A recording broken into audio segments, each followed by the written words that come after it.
Welcome back, ladies and gentlemen, to the UMG Gaming Studios, UMG Champions Apex Legends Arena $10,000 Invitational. I'm Taylor Reflections Noble, joined by Blazing Girl this time. It's going to be a great time. Girl, it's great to have you once again. We had the chance to work together for the first time a month ago. Now you're back, and you had a chance to watch a great series to start it off. How's everything shaping up for you? Everything is going great today. I'm super excited. The first few games were phenomenal to watch. And we've seen Loba and Horizon as well. So It's a lot different than the last time 1 month ago. And this next series coming up is going to be super exciting. We got a lot of champs coming through in this next game.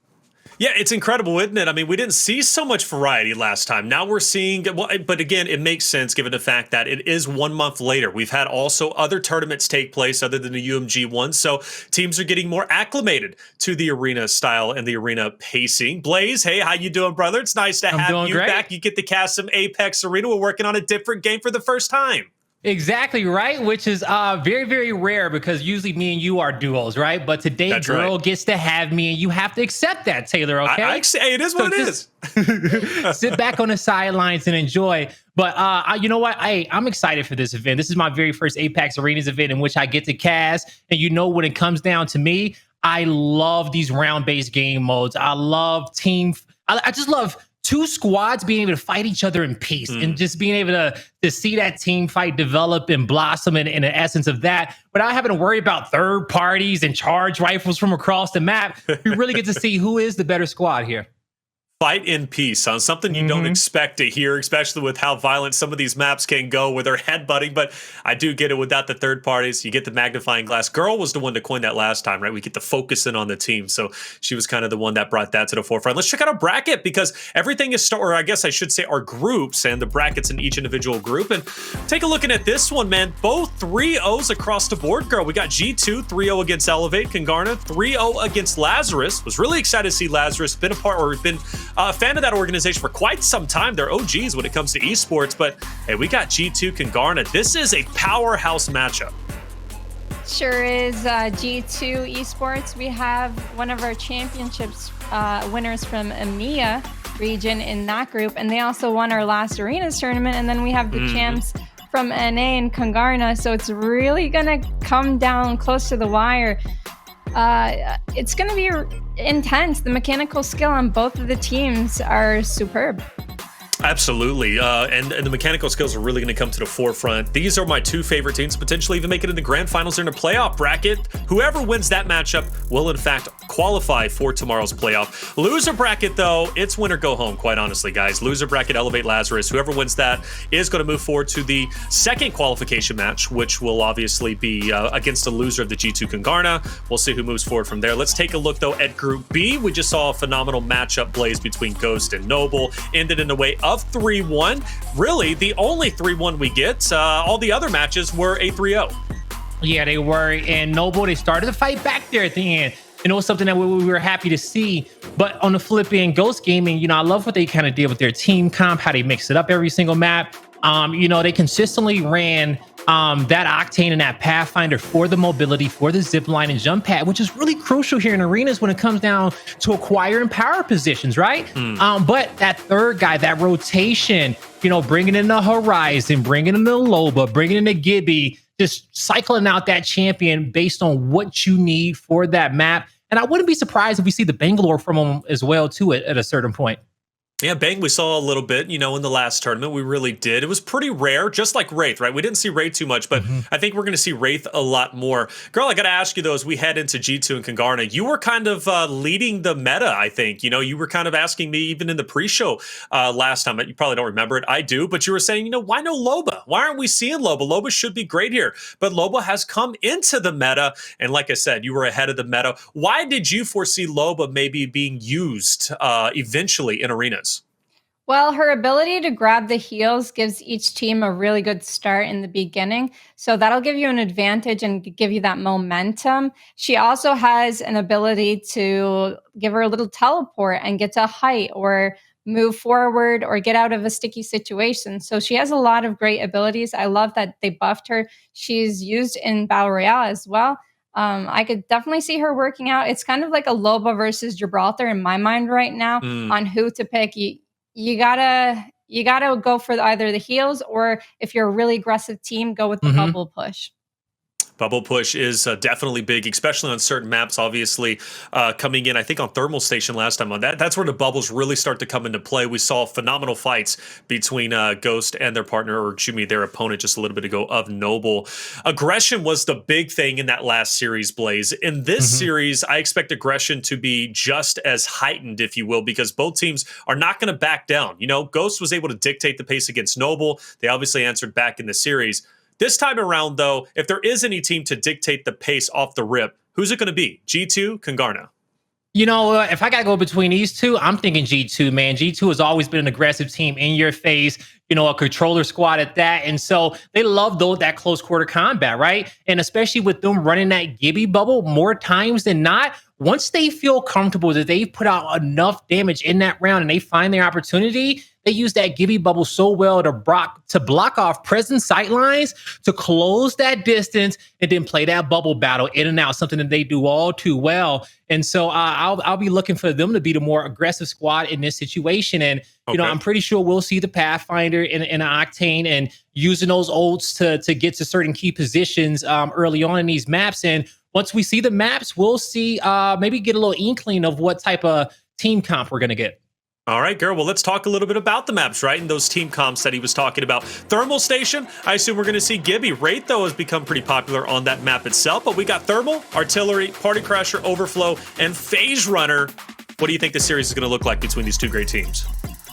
Honestly, G2's home, Thermal Station. I think they're going to take that one. Artillery, that's like a 50-50 for me. It's like who takes high ground, who gets those shots. I know Mandy really loves long range. Don't let him have the Kraber or he might 1v3 you guys. Party Crasher, also a 50-50, but one of my favorites to watch because I feel like the map is so evenly put. Overflow is a good one for a Gibby team as well. But I've seen some teams struggle. The teams that you normally expect to win on Overflow sometimes don't. So. Yeah, it's true. I mean, Overflow is, in my opinion, my favorite map. I love it, right? That's subjective. I love Overflow, but you're right. It's kind of unique in how open it is. I will say, though, I had a great time watching Party Crasher. That hill off between Ghost and Noble was great. Ghost, you know, taking over that low ground just in the nick of time as soon as they hear the stim coming in, getting the eliminations. You don't see that too often. Curious if we see that between G2 and Kungarna. But Blaze, you said it best, right? G2 is a very aggressive team, so they might be more aggressive in a sense and force Kungarna to fight. Maybe not being impactful, at least for the standoffs. I was looking at the stats from the first couple of maps, or at least from that first series between G2 and their opponents. And man, I got to give credit to Resultuh. Resultuh popped off, picking up 5-6 elims, and in at least a couple of those games, I expect him to be impactful. I guess for you, though, who is going to be the most impactful player on both rosters? Ooh, the most impactful player on both rosters for these squads. I'm gonna have to go with the Gibby on G2. And correct me if I'm wrong, it is gonna be Gentrifyinq that's gonna be playing the Gibby, correct? He might run Gibby. Typically, he's Octane. He's Octane. Okay, so sorry, Resultuh. Okay, so I'm looking for Resultuh. That's the guy who I'm looking for in this series, because when we get on over towards Thermal, their map, and also Overflow, maps 1 and 4 is the two maps. If we go to map 4, which I'm expecting him to have a great performance, but on the side of Kungarna, I'm not sure who we need to pop off here. Girl, what do you think? I think all 3 players are really good. I think scuwry did the most. I think he got MVP in ALGS NA. Not 100% sure. Or Onmuu, I believe we voted Onmuu. for. Yeah, we voted for Onmuu.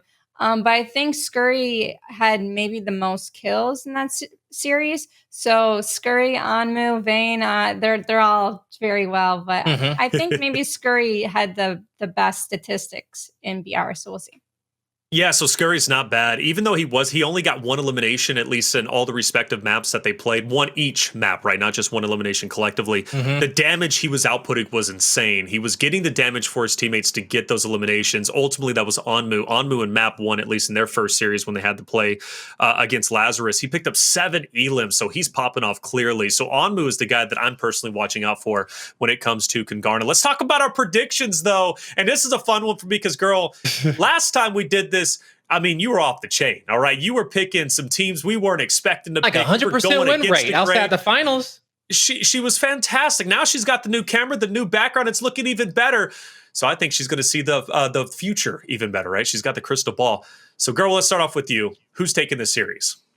I love both teams equally, but I think G2 is going to win. They were our reigning champions for arenas last time.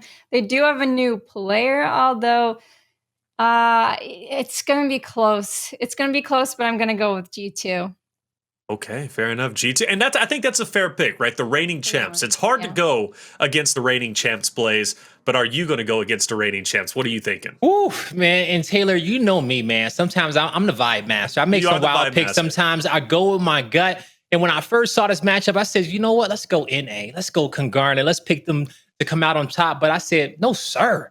How can I go up against the defending champions in two different game modes? Okay, G2, two of their players in their roster winning our last arenas event, and you got Manny from Scars who took the last EMEA ALGS championship. So they got a little mix of both worlds here, and their first match was a stomping. This one is going to be a little bit closer, but I think that experience to pull them out on top, G2 is my pick. All right, G2, fair enough. I'm going G2, not that anybody cares. I'm going with the reigning champions, all right? I don't have a leg up in this race at all, but that's fine. I'm still going to give it out there. Chat, who are you going with? You going G2, you going Kungarna? Honestly, both are great picks. They truthfully are. Even though G2 won before, it doesn't mean they're going to win now. So chat, who are you putting your channel points with? Because channel points will be earned or lost. G2, fair enough. So just like Ghost versus Noble, everyone went with Ghost. This time around, everybody's going with G2. So Kungarna, the ball's in your court. Like I always say, Blaze, you know that, right? I'm always saying when we're betting against them, it's up to the other team now to prove the doubters and haters wrong. I'm going to hop off. Blaze Girl, take it away for map 1. All right, everybody, welcome back. It is guy and girl together, casting together. What a beautiful combo. I just thought about that. We got guy and girl together. Never in my casting career I thought that would ever happen. And I've gotten so many jokes like, where's girl Blaze at? Where's she going at 8? Well, girl's about to be on fire today. It's me and her coming at you guys live for our first matchup of the day. We are going to Thermal Station G2. This is a squad here. As we know, when it comes down towards the BR game mode, they are always landing here. This is their normal spot, and a lot of squads don't even want to contest them. They move away. But here in arenas, you're going to have to fight them on a home turf. And girl, what type of advantage is that going to give them? Honestly, they really like close range combat, and this one's normally very, very close range. There are some high ground spots, and you've seen a lot of teams go for that dome early. So make sure whoever gets to the dome fastest. Kungarna, they can give them a run for their money right now. They can perhaps show off here. If they beat them here, they're going to have something to say afterwards, a little bit of bickering. But we're going to see here, 50-50. Who do you think is going to win round 1? That's a good question here. I'm going to lean forward towards my pick of G2. I'm looking towards this dome section of the map to see if they'll be able to get there quick. But when it comes down to early utility, you got to ask yourself, well, what's the quickest way for you to get here? Pathfinder grapple, a nice little whip across map, Octane double time to get over there to get that positioning. We'll see what be utilized, but we got some wingmans and Mozambiques utilized in the first round. We got Vayne choosing to put all his money there towards that wingman pick. We'll see if we get some level ups there towards the Mozam. But for now, as we see G2 picking up these meds here off the peel, and we're going to have Gentrifyinq trying to go wide, get an angle, but he's going to see Vayne on his screen. If he can get some early damage on his Gibby, that'd be huge, but not giving up his positioning just yet. We see him hit for the 45, trying to lower the economy of the squad, but here's a quick push here from Vayne. The knock comes through, Dezignful goes down. The quick wingman shots, he's going to have to reposition. Here comes a brawl inside the bubble. Onmuu needs to group up with a squad mate to try to take down what is going to be left. Resultuh is going to be on the ground as well. And here comes the cleanup, but Gentrifyinq trapped inside, popping a battery. And there's one thing to note is that we are going to have Dezignful back in this game. So we got the full roster of G2. Ooh, clean shots, but can't get them taken care of. First round goes towards Kungarna. Yeah, wow. I feel like Vayne is one of the most underrated NA players, and he just showed it there. The aggressiveness, he was popping off, getting that entry damage, so Onmuu later then could get an angle and get the first knock of this. They clearly sweep them here, and that's not going to feel too good for G2 Esports on their home turf. Nah, that's not going to feel too good for them whatsoever here, especially in round number 1. But as we kick off round number 2 here, Vayne, Onmuu, and scuwry, we see them kind of sticking over here towards that dome side, and Octane jump pad is there. Both teams on a race. It's going to be a battle for positioning, but the double jump gets G2 positioning on the roof. scuwry is going to have to scurry away with the Octane. He gets under. But G2 with top position on dome, right where they want to be. Kungarna on the inside, but G2 will not let them have the peace of mind to be able to heal up, to be able to feel safe in this moment. And Onmuu's going to go down. Yeah, scuwry can't do much. It was actually a 2 versus 3 here, so G2 is going to get the sweep on round number 2. Hopefully, they can get their player back in for the next round. Yeah, I think we had a little issue there on Vayne, as I think he was disconnected there towards the top. But folks, we'll get this one taken care of momentarily. Technical difficulties happen though. But so far, man, after 2 rounds going by here, we're all tied up 1-1. Are you seeing anything unique here in this map that you wasn't expecting, or what have you liked to see what have you liked so far? I like the fact that both teams play Gibraltar on this map. I feel like Gibraltar brings in a lot here. G2, I believe, took height before Kungarna there, so they were the fastest ones. Yep, so they're showing a lot of dominance even though they lost the first round. I'm wondering, is it a 3v3 this time? Yes, it is. Everyone is ready and fighting this time around. And the wingmans, you gotta love seeing wingman action. Ever since Apex Legends first came out, wingman was the most fun and skillful gun to use, and I like to see it again here. It was, and it's a great pick here when it comes down to arenas. It costs $500 just to get a raw wingman with no attachments towards it, but we know these players can rock with the iron sights. But it just comes down to that extended mag. Do you need those extra bullets? We see Vayne goes down, so the Gibby's out of play. It's going to be up to his teammates to make the move. G2 with the man advantage. Their opponent sitting here towards top dome. And when it comes down towards the zone, both squads will be in. Care package coming down, some extra loot there if G2 wants it. And of course they do. Why wouldn't you want a purple flatline for this last engagement when you have that man advantage? They're going to try to get some height on the roof, but they need to be careful about how they want to approach this.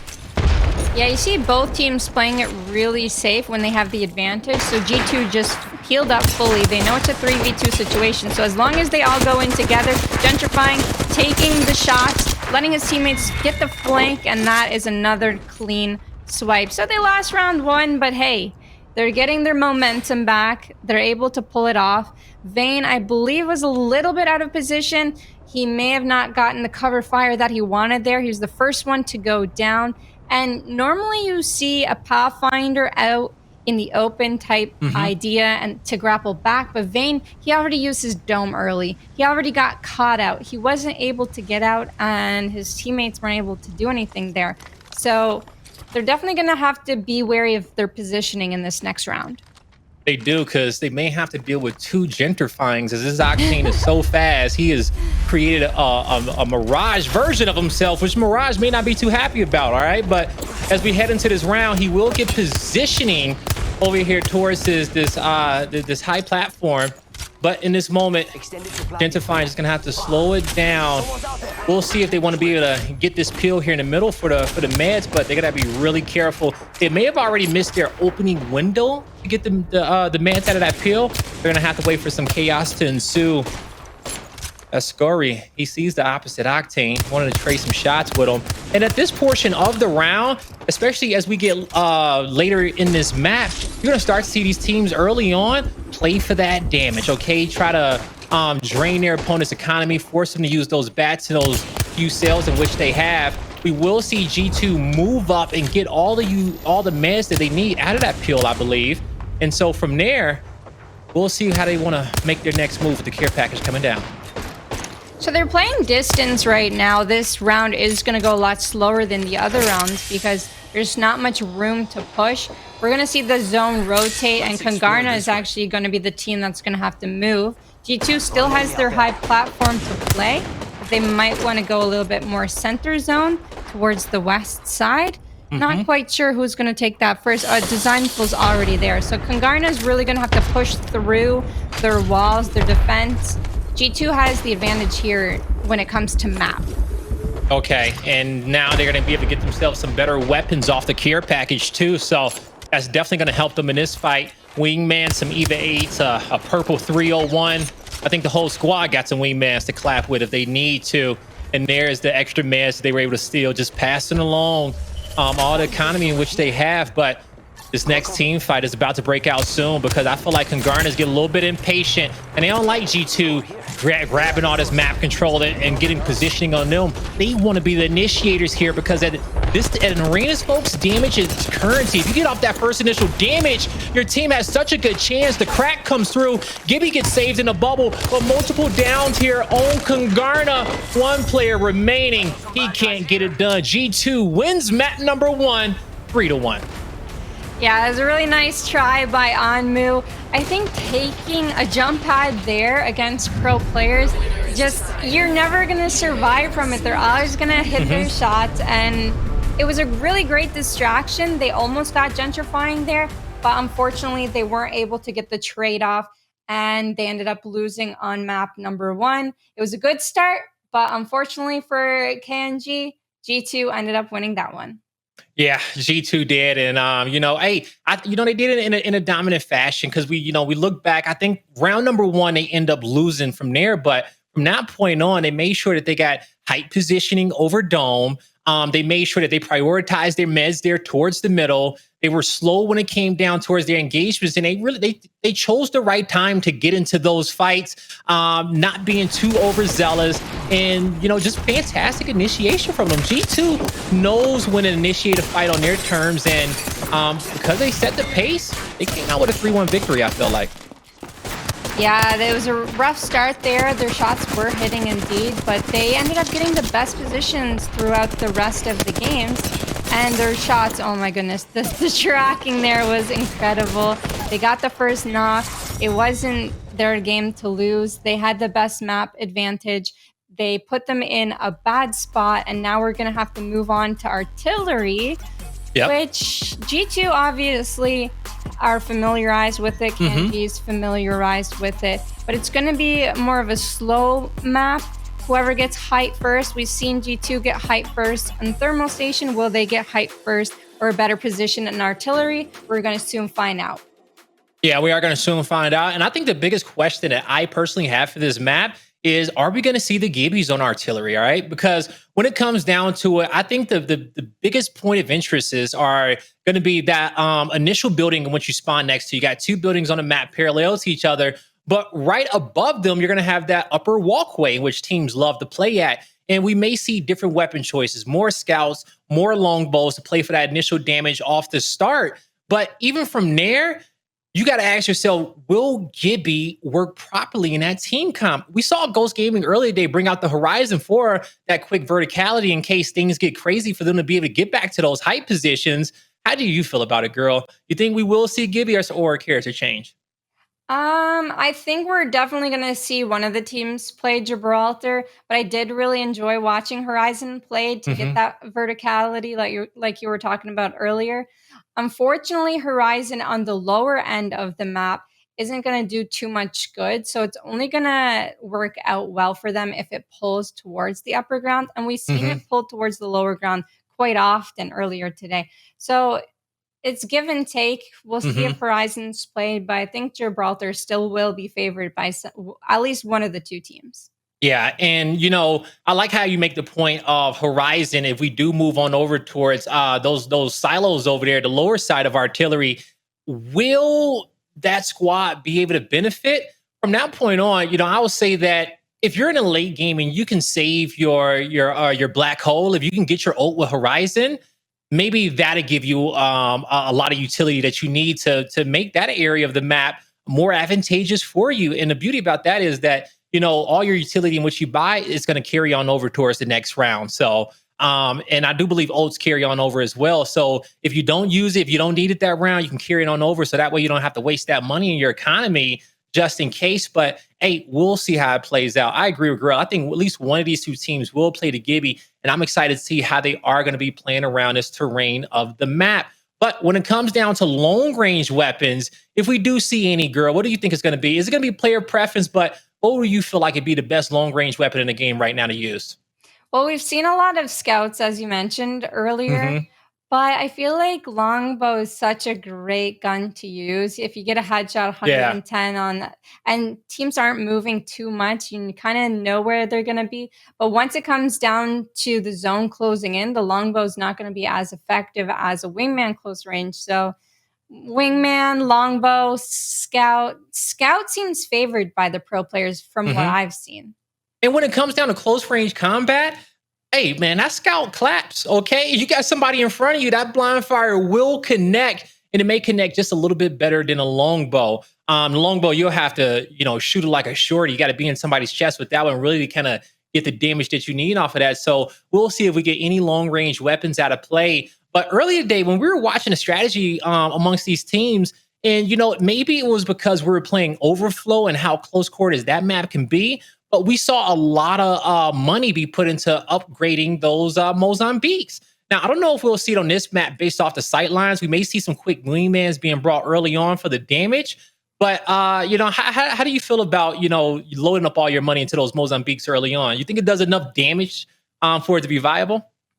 I think I've heard someone say statistically that Mozambique does more damage than Eva 8 because it's fully auto as well. If you hit all of your shots, it is a really, really good gun. But for this map, like you said, I don't think people will use the Mozambique. I think the wingman will overcome for the long range purposes. Yeah, I think you're definitely right. Like I said, if it was more of a close quarters map, maybe party crashers, maybe Overflow, that Mozambique will be very, very useful. And I don't know how much it costs exactly, but you put all your money into there, you probably get a P20 on the side and get yourself some extra meds. You're in a good spot. But we'll see what both these squad strategy is going to be as we head here into artillery. Because I don't see a lot of squads kind of playing for the peel and for the meds based off of the location of it and the height advantages on this map. And with that being said, maybe a Loba early on can give a team a big advantage here. So we'll see if that could be the case. Because with me just kind of pontificating on it, you get that Loba early on at that initial building, you drop the ult down, you pull the meds, you still got some verticality off your spawn and go tit for tat with your opponent if you want to trade out that damage. But it's going to be a little bit more of a comfortable situation because you do have those extra meds, right? And if you're hitting your shots, this is going to be, it's damage is currency, as I like to say. And you're just going to have to out-heal them. But eventually, if you do have more meds, you should come out on top. Yeah, I think it's really hard to grab the meds on this map specifically because they're so in the open and anyone with a sniper or a G7 scout would be able to see you from far away. So I feel like not too many people can test for the meds on this map. Maybe if you want to give up the high ground or you're too slow to go for the high ground, you can get the meds on the other side. I've seen teams go for like a slower play like that. But yeah, like you said, Loba would be a good way to grab those meds. It would be hard for her to potentially get on the high ground though. But I would like to see her played and definitely see her used. We see Vayne immediately on the horizon. So you predicted that one. Yeah, so we are going to have that horizon in play, folks. We'll see, how those grab flips get utilized. But G2 end up playing. They're going to have to start playing into the hands of Kungarna. Kungarna actually not choosing that high side of the map. They saw which way the circle started to pull, so they wanted to get as many advantageous spots as they can over here at the silos. But as you see, a lot of damage being put on Dezignful and Resultuh. They got to back up and heal, and their opponents, they notice. They says, hey, we will not allow you to get that health back. We worked so hard hitting those shots, and now we will apply that pressure. But you need to know when things don't go right and to slow down and disengage. Onmuu tried to do that, but gets shot through the fence. He's knocked. Vayne trying to cut back. but he says, I want to fight too as well. Trades off a wingman shot to slow down Gentrifyinq. But now Vayne and scuwry, they have the best advantageous positions on the map, but we see G2, a player flanking around, trying to get that angle there towards the back, and he will knock down Onmuu, and there is the last shot on Vayne. Great work from G2. They didn't have the best positioning on this map, but they hit some damn good shots. Yeah, Onmuu kind of risked it all there. If he got there 1 second earlier, he may have gotten the first knock in this series, but unfortunately, they were able to pop off the battery on G2. He got there too late. G2 had cover fire for their teammates, and Onmuu went down so fast. Yeah, he did. Well, we'll see how the circle pulls next and see where these teams want to rotate towards.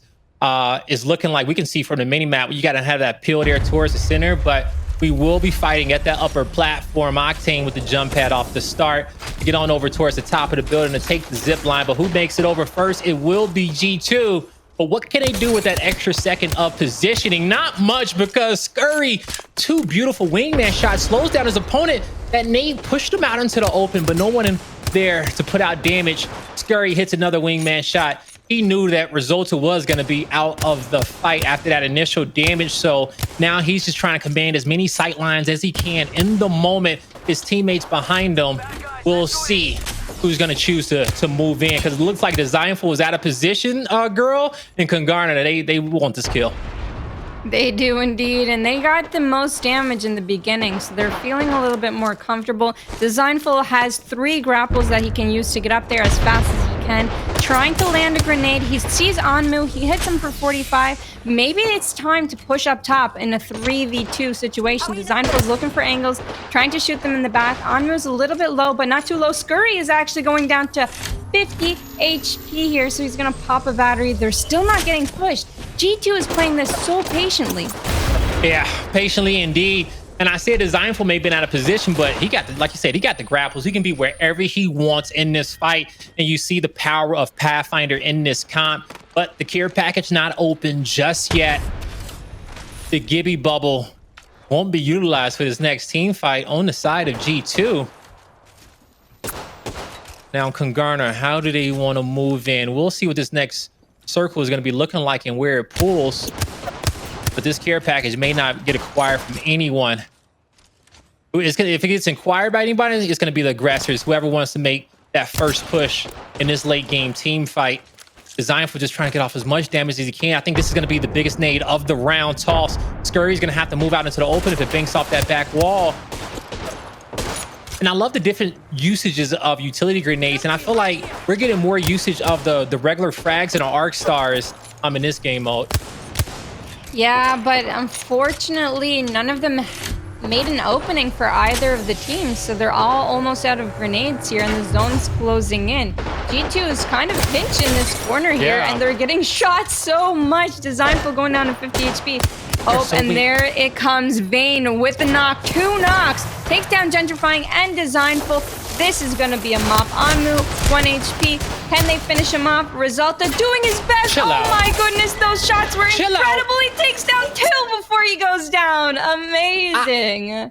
I thought he was about to do it. After I saw the first wingman shot hit, pulled out the Mozambique, but just too much damage on him. Vayne made a fantastic play, but also, you know, we see that how that graph lift was going to be utilized to go from each respective side there to cover that gap in the middle, so you don't have to take the expected route. But I guess if you got a Horizon on your team, your opponent should expect you to you know, be able to take certain positions you know, with that carrot as you would with any others. But as we head here into round number 3, we're all tied up 1-1. We got a banger of a matchup. G2 really getting pinned there in that last round. We'll see what they can do on this side, as Dezignful will continue to play low. And I like this move from him, because if he can stay hidden, he can get behind his opponent and cause some issues relatively quickly, just like how he just took his opponent's side over here. Wow, that was really quick, too. He's got all the grenades that he needs. Everyone is on the low ground. They have sight over the whole map. Kungarna is kind of in a pickle, but they have ultimate. They have Horizon ulti, and they're going to go through with the stick with the arc star hits for 100. They're going to have to capitalize off this. 30 HP. Dezignful, does he get away with the Phoenix? Yeah, nobody's chasing him. And we're going to see Resultuh and Gentrifyinq slow it down. They were able to take this, I think maybe that zip line back across. Now their opponents, they don't want to press him just yet. But surely the call out came out on Dezignful on how weak he was. But maybe by the time those comms got processed, they didn't feel like they had enough time to initiate into the fight. Had to reset it. Opportunity missed. But I love that initiation with the ultimate. In the end, no one's dead.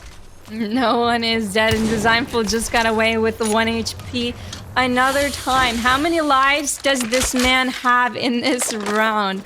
Will he get caught out once again? I don't think so. I think he's back with his team. I think now it's just going to be a straight up 3v3. They're getting great shots on Kungarna on the bottom. Gentrifyinq with the headshot. Onmuu might get shot out here on the top, but oh, cover fire from his teammates. Really well done from both teams. All right, here we go.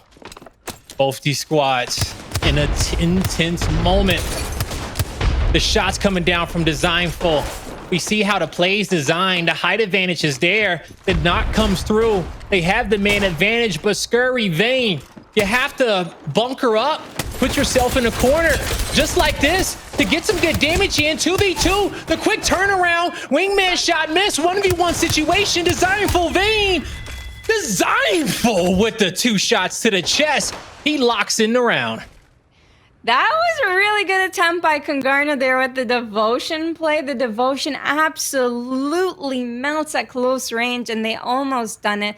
Dezignful, he was full HP, but it was very, very, very well played. I think Onmuu that got caught out on position there on the staircase. Maybe next time he won't do that again. He might have thought he had cover there, but unfortunately, they had sight of him. He went down for free, and that's what ended up costing them the round.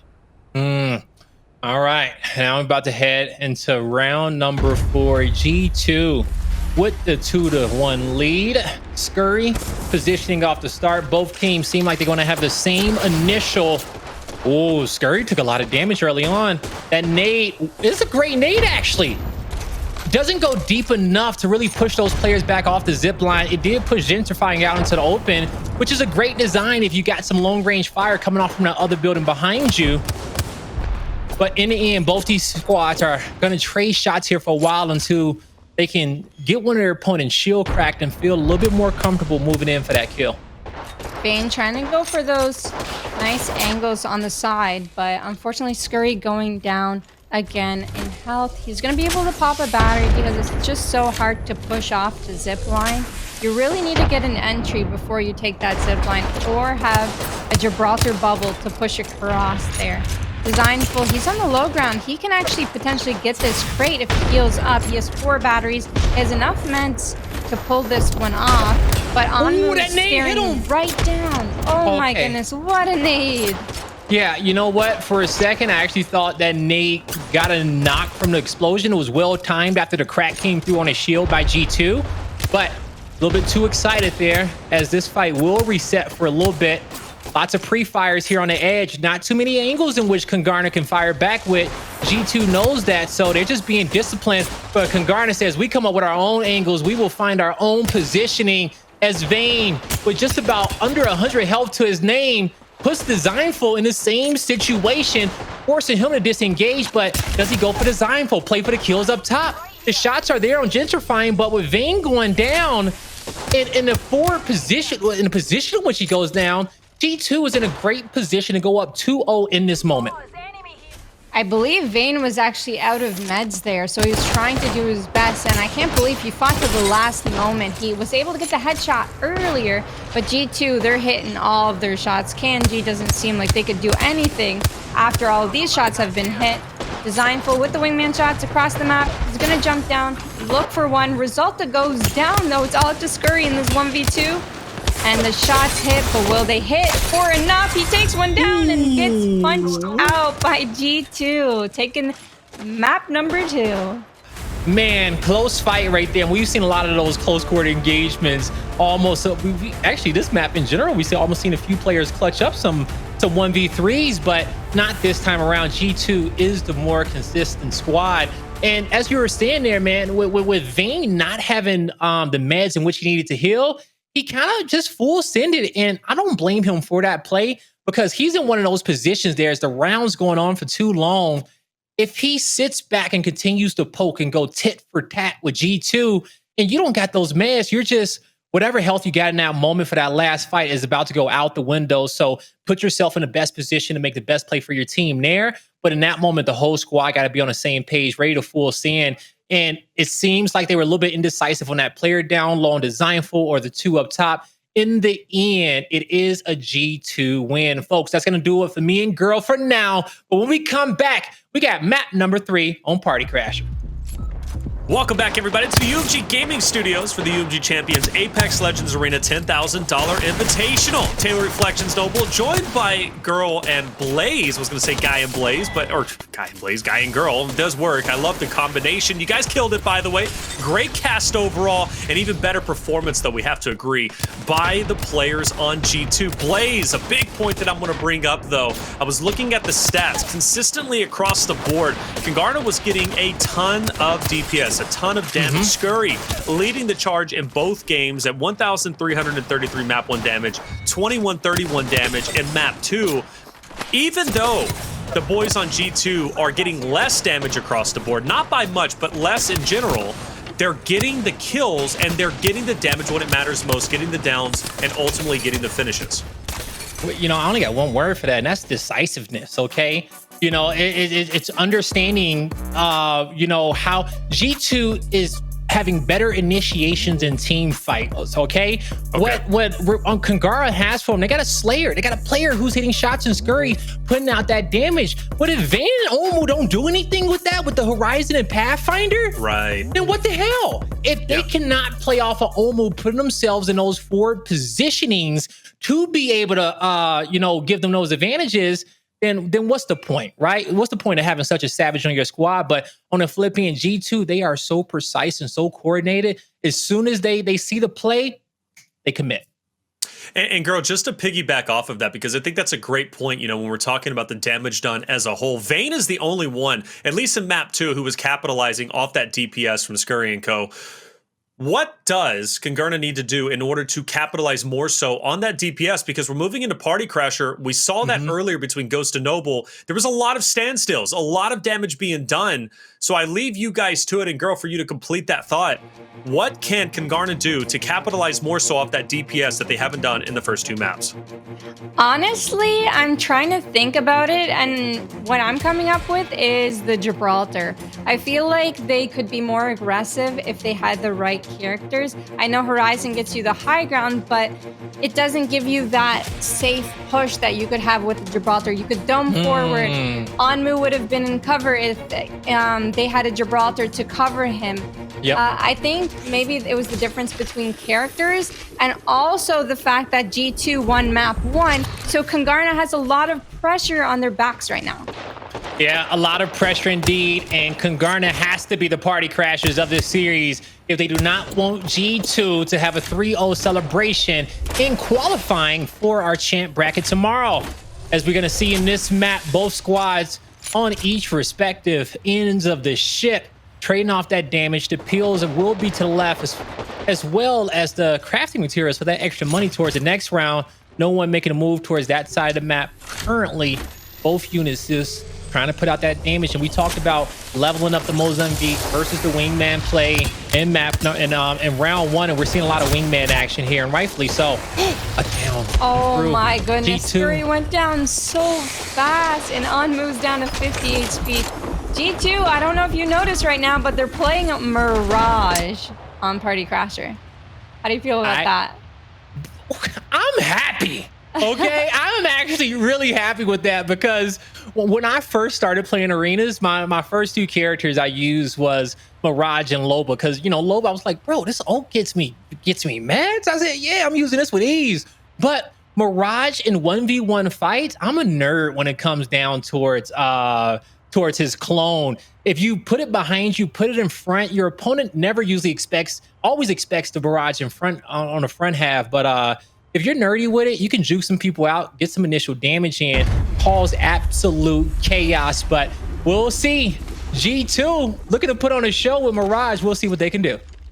Yeah, so both teams don't have a Gibraltar. Vayne decided to stay on Horizon this game. It was a nice try to use the Q all the way up and try and get some shots off, but scuwry just went down so fast. Oh, Resultuh is actually playing Gibraltar, so they don't have a Pathfinder. Nah, they don't have the Pathfinder, but maybe they feel like just the Gibby bubble will be enough. Pathfinder ult in the bubble. He spreads out. He causes commotion. But can his teammates hone in on the players in which they need to take out? You see multiple shots coming through from Vayne, pushing back his opponent. Was able to single out the Gibby. Takes down the Octane. He's going to need a little bit of help, but his teammates above at the top courtyard. Octane can't connect with those shots. Vayne goes down 2v2 on the map.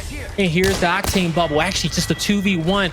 Dezignful needs to be confident in his engagement, and he's holding his shots, trying to connect, tries to get the high ground, misses it, but he gets the 1v1, trying to commit, but he gets taken. Now one shot to the face. It's going to be a Kungarna round. We're all tied up 1-1. Vayne really output a lot of damage there in the beginning and ended up getting those 2 knocks. Like I said earlier, I think he's a really underrated player. His shots were hitting close range when it counts the most. He played phenomenally in that round for sure. Yeah, he definitely did. So let's head here towards the next. We've seen action on both sides of the map so far. Round number 1, we're at the ship in the fountain. Round 2, we're at the courtyard, but as we head here into round number 3, we're going back to our ship side. We'll see how that Mirage gets pushed to use. I like the ult last time from G2. I think it's a big reason why they won that round, but we'll see if the ult's gonna play an advantage on this side of the map. The first shot hits, and yeah, it will. Off the jump pad, nothing but commotion. Is gonna come down to Dezignful to hitting some sound shots. He has the most intel in his position. He has the most clarity, and with that knock coming through in the intel towards his squad, it is gonna be a 2v1 in favor of G2. Up to Vayne with his height position. He flanks behind one, misses 3 shots, has 2 left in the clip. A quick Mozambique switch comes in. Can't get the down on Gibby when he needed to. Mirage is proven to be so annoying.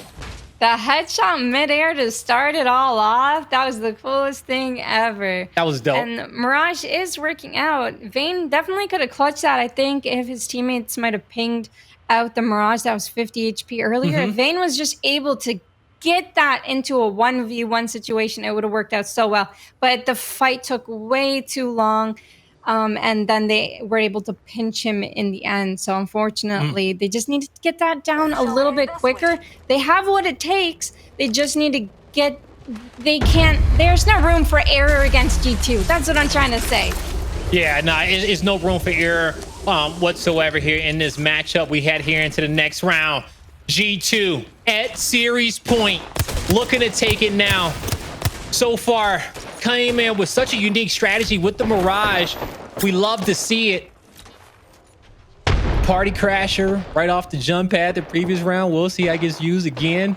Now in this moment, Kungarna having to dodge those nades. That could have been bad there for Onmuu, but he needs to reposition. Can't lose any more health, but he will lose this economy for his team. G2 knows that. They're going to stay at their current pace, trading shot for shot. Oh, that nade almost connected too as well. Dezignful definitely has his ult in his back pocket. And because the amount it takes to use that ult, you're going to start to see him really keep just the wingman and the Mozambique in hand. But he can find a gun at the care package. The bubble comes down. Dezignful is going to be, Gentrifyinq will be the focus.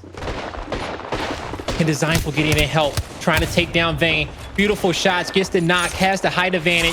Resultuh goes down, but G2 wins the round, and they take the series 3-0.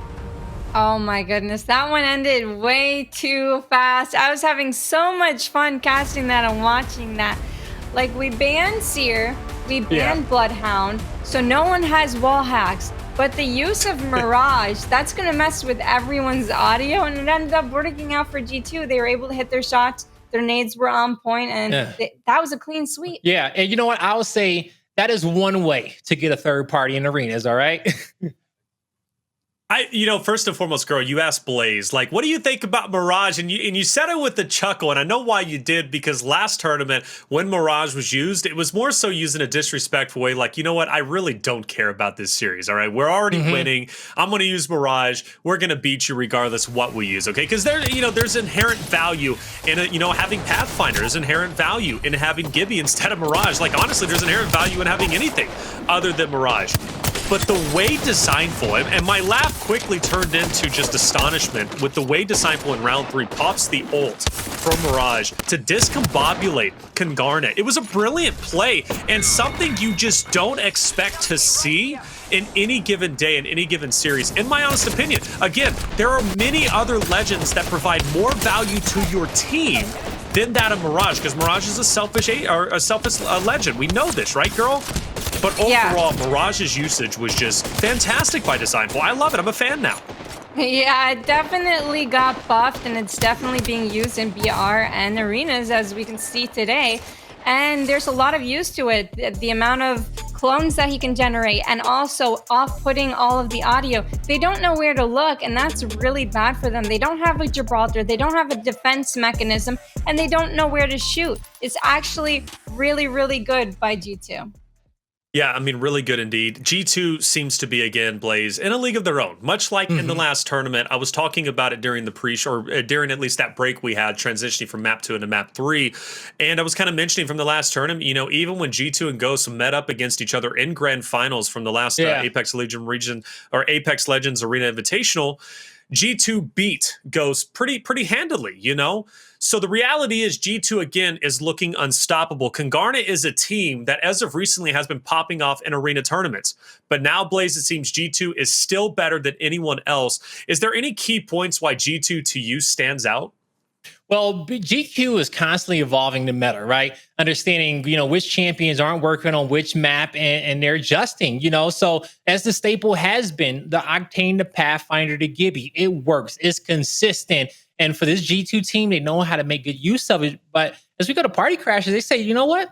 The Pathfinder grapple, we'll be okay not having it for now. Right. Instead, let's go with the Mirage. And from the jump pad to the Mirage ult, they created a party on certain different hills in which their opponent, they wasn't ready for. So G2 knew that as soon as they can get that Mirage ult off, they can get in there and they can get that damage out. But I say that to say that they are thinking outside the box, and they understand when they're able to kind of play around with these champions. And girl, I asked you, we were talking about, transitioning that just massive amount of damage that Kungarna was getting from maps 1 and map 2, transitioning those into eliminations, first bloods, if anything, right? Using your man advantage to be able to win the fight. And I asked you, what can Kungarna do to maybe capitalize a little bit more? And you mentioned Gibby. Well, we go into Party Crasher. Gibby's not there, right? We got Pathfinder, we got Octane, then all of a sudden we have Horizon coming back into the mix. In my opinion, Horizon is great. I love seeing Horizon come in as a legend in general now, most importantly being on artillery, a lot of value there. But Party Crasher, in my opinion, Horizon didn't provide as much value as I would have liked to have seen. I would have loved to have seen a Gibby in place. Do you disagree, agree? What's your mindset? I would have loved to see a Gibraltar as well. I think Horizon might have worked well if they were playing against a less aggressive team. G2 was just on top of their faces the whole entire time, so there was no room for them to use Horizon. The black hole, I don't know if I've even seen it go through or do anything in that map, because they just kind of got stomped throughout the whole thing. So they needed the meds, they needed to upgrade their weapons. Gibraltar, it's really good. You got to be confident. You need to bubble up on the other team's high ground, maybe walk up on top of them. I would have liked to see that, or you could have used Gibraltar Ultimate and try and pinch G2 into a situation, because in the last map, in artillery, they got G2 pinched and they ended up winning it. So they just have to find a way to communicate and get them trapped. Well, G2, at least at this point in time, is sitting pretty, right? They earned the first spot in playoffs tomorrow. To be expected, again, G2's in a league of their own. We'll see how they perform tomorrow. But at least for today, we're not going to get to see G2 anymore because, hey, they finished early. Good on them.